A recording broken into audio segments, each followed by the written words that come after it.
जय हिंद, वंदे मातरम। साथियों, बात करेंगे आज एमए कोर्स के बारे में। पूरी डिटेल में आपको बताने वाला हूं कि एमए कोर्स क्या होता है। एमए अब आपका 2 साल का होगा या फिर अब 1 साल का होगा। एमए करने के बाद में क्या क्या फायदे हैं, क्या क्या हम कर सकते हैं, किस सब्जेक्ट से करना चाहिए, कौन कौन एमए कर सकता है। तो एमए को लेकर आपके जितने भी क्वेश्चन है उन सब का आंसर आपको इस वीडियो में मिलने वाला है। तो यदि आप भी जानना चाहते हैं तो वीडियो में अंत तक बने रहिएगा। और यदि आप चैनल पर नए हैं, पहली बार आए हैं, तो चैनल को जरूर सब्सक्राइब कर लीजिएगा, बेल आइकन को प्रेस कर लीजिएगा, क्योंकि मैं आपके लिए इसी तरीके की इन्फॉर्मेटिव वीडियो लाता रहता हूं। साथियों, बात करते हैं एमए यानी कि मास्टर ऑफ आर्ट। ये आपका एक पोस्ट ग्रेजुएट डिग्री प्रोग्राम है। अब बात करते हैं कि एमए आपका 1 साल का होगा या फिर 2 साल का होगा।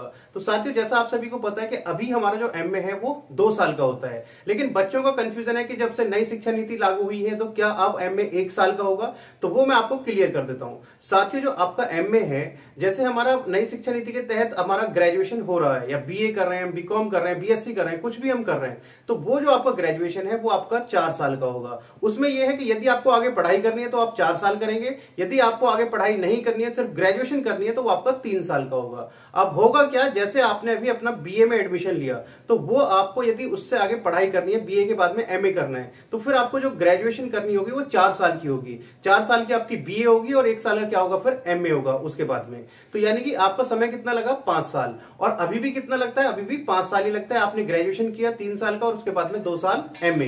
तो यानी कि बात वही है, जब आप 4 साल का ग्रेजुएशन करके जाएंगे तब आपका एमए 1 साल का होगा, और यदि आपने ग्रेजुएशन किया हुआ है 3 साल का तो आपका जो एमए होगा वो 2 साल का ही होगा। तो ये चीज आपको क्लियर हो गई होगी, यहां पे परेशान होने की आवश्यकता नहीं है। अब बात करते हैं कि एमए हम किस किस तरीके से कर सकते हैं। तो साथियों, एमए आपका तीनों ही मोड में किया जा सकता है। पहला है आपका रेगुलर, आप रेगुलर कॉलेज कर सकते हैं, रेगुलर कॉलेज यूनिवर्सिटी में आप अपना एडमिशन ले सकते हैं। दूसरा है आप डिस्टेंस मोड में कर सकते हैं, जो प्राइवेट यूनिवर्सिटी है जो डिस्टेंस से कराती है वहां से आप कर सकते हैं। और तीसरा है प्राइवेट, यानी कि जो स्टेट गवर्नमेंट यूनिवर्सिटी है, यदि आपको समय नहीं है तो आप प्राइवेट भी कर सकते हैं। अपनी पढ़ाई अपनी जॉब के साथ साथ आप कर सकते हैं, या कुछ भी आप कर रहे हैं, आप रेगुलर नहीं जा सकते कॉलेज, तो आप प्राइवेट मोड में भी कर सकते हैं। तो तीनों ही मोड में आप कर सकते हैं अपना एमए। पूरी तरीके से तीनों की डिग्री जो है वो मान्य होती है।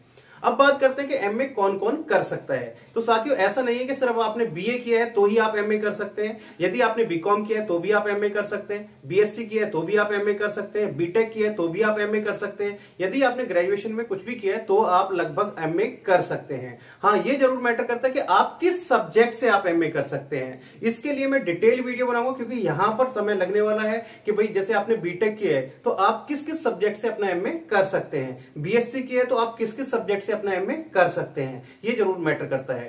तो यदि आप ये जानना चाहते हैं कि आप किस किस सब्जेक्ट से एमए कर सकते हैं तो उसके लिए मेरे से कमेंट बॉक्स में पूछ सकते हैं, मैं उसके लिए एक सेपरेट वीडियो बना दूंगा। अब आगे बात करते हैं, एमए जब हम कंप्लीट कर लेते हैं तो उसके बाद में हम क्या क्या कर सकते हैं, क्या कैरियर ऑप्शंस हैं, किस तरीके का कैरियर रहने वाला है।